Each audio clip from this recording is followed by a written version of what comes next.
Seigneur soit avec vous. Évangile de Jésus-Christ selon saint Jean. Gloire à toi, Seigneur.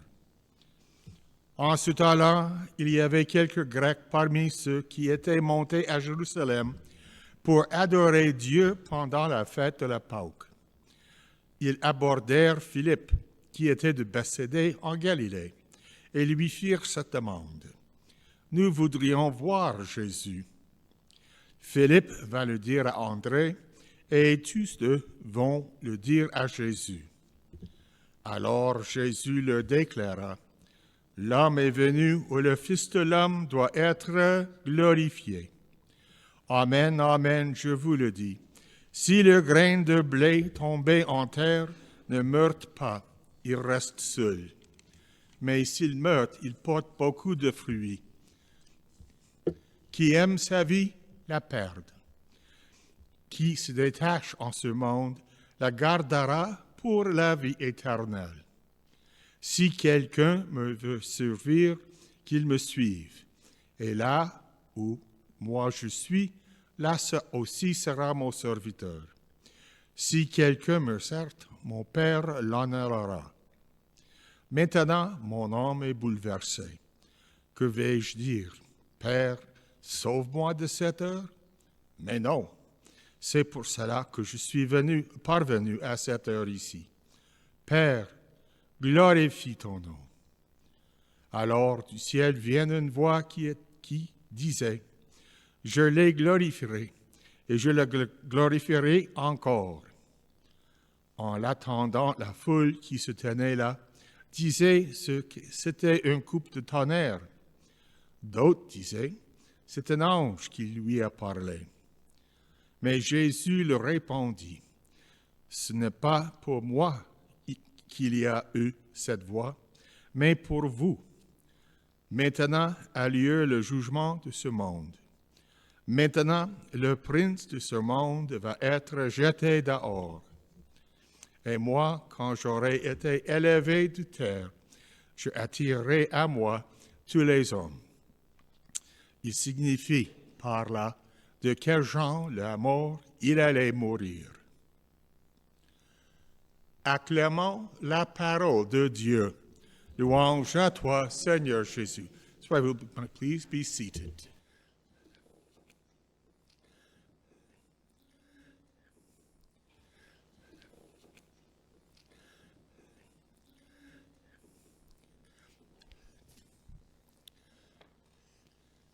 Our separated brothers and sisters in the Protestant churches are often throwing an accusation our way because we believe in the importance of works and they place their faith entirely on belief.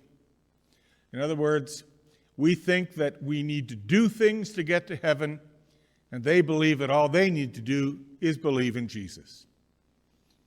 The readings today might actually give them some comfort, because the readings today all speak to the fact that the agent that's going to bring us to heaven, assuming we get to heaven, it's not us, it's Jesus, it's God himself. In that first reading from Jeremiah, if you listen to the proper tense of all of those sayings, God says he's going to do this. God is going to do this. God is going to do that. He's doing the one doing the work to bring us to redemption, to salvation. St. Paul says the same thing in the second reading when he points out that Jesus is the one who offered himself as the sacrifice. And then when we listen in the gospel, again, in each of those things, each of those lines, we hear Jesus saying what he is going to do. So what does that mean? Does that mean that we're freed from having to do works and they are right that they only have to believe? I don't think so. I believe that what these readings are telling us is that we cannot do it on our own. We can be as good as we want to be. We can be generous, kind to a fault to other people. We can be the very best person we can be. And that isn't going to be enough to get us into heaven. It required Jesus. It required him to come and to pay the price that we could not pay, the price for our sins. And he does this, as we know, by the manner of his death. Because the gospel says, I will be lifted up before all men. And of course, many of the Jews that were listening to that would see that as, oh, he's going to be lifted up to the throne. He's going to become our king. But we know that the throne that he's talking about is the cross. And that it is only through his death that the king of the world, Satan, is going to be defeated. And it also gives Jesus the opportunity to spend 3 days enjoying the fact that he thinks he won. Aha, he said. You can hear him, can't you? Cavorting with all his fellow devils, saying, he thought he was going to win. Look at that. We won. We killed him. But 3 days later, we know what happens in the story. And by his resurrection, he has let Satan take his very best shot and then recognize that he has failed. That's what we have to believe in. We have to believe that Jesus has indeed beaten Satan, that Jesus has indeed paid the price for our sins. And what that means for us is that we should reflect that in how the manner which we live our lives, how we live our lives.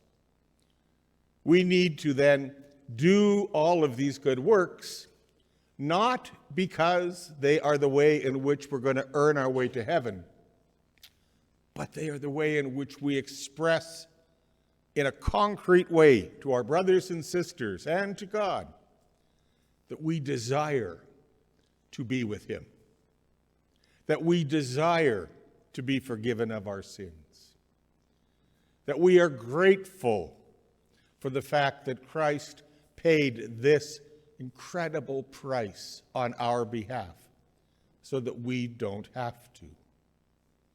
See, it really comes down to the Protestants keep saying, are you saved? To which we should say, yes, we are redeemed. And they get all flustered when you do that, I should tell you. Because for them, if you're saved, it's a one-time event. You've come to believe in Jesus, so therefore now you're saved. You're going to go to heaven. You're on your way. Enjoy yourself. Wine, women, and song notwithstanding, you're going to get there. But as Catholics, we say that we are redeemed. Being redeemed means that we have a coupon. Like you redeem a coupon when you go grocery shopping. Do people still use coupons? Yeah, I think so. I do anyway. I'm cheap. I use coupons. You redeem your coupon to get the benefit. Well, Christ has given us the coupon that we need so that our life in faith will be sufficient for us to attain entry into God's eternal kingdom. So as we continue with our Mass, let us simply reflect upon this incredible truth of our faith, that Jesus has died and rose again for you and for me, and for everyone else that has lived.